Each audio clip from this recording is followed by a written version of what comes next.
Boxing update mga tol, nagbigay ng reaksyon si Canelo Alvarez sa naging laban ni Crawford kay Madrimov. Sabi ni Canelo, "For me, I think that he lost the fight or it was a draw. Or it could be the other side. He knows why weight classes are there now. Yeah, he has been mentioning my name a lot lately because he wanted to sell the Madrimov fight. If they don't talk about me, they don't sell anything." Kaya raw binabanggit lang ni Crawford ang pangalan ni Canelo para bumenta ang laban niya kay Madrimov. Nakakatulong daw kasi magbenta ng laban kung binabanggit ang pangalan ni Canelo kung siya ang hinahamon. Lahat daw kasi ng fighter ngayon hinahamon si Canelo at gusto siyang labanan. Kaya hindi na raw bago kay Canelo kung sino-sino na lang ang naghamon sa kanya kahit nasa mababang dibisyon. Sabi pa ni Canelo, "If the money is right, I don't like fighters who move around the weight classes." Pagbibigyan daw ni Canelo si Crawford kung tamang ibabayad sa kanya.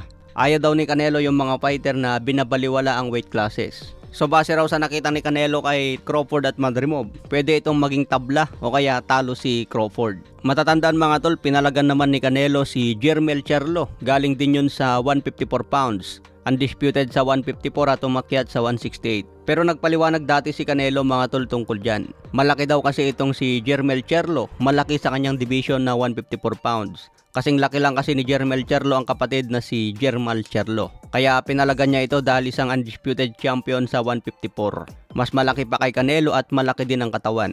Pero maraming fans pa din ang naniniwala kay Terence Crawford na kaya daw niya i-outback si Canelo.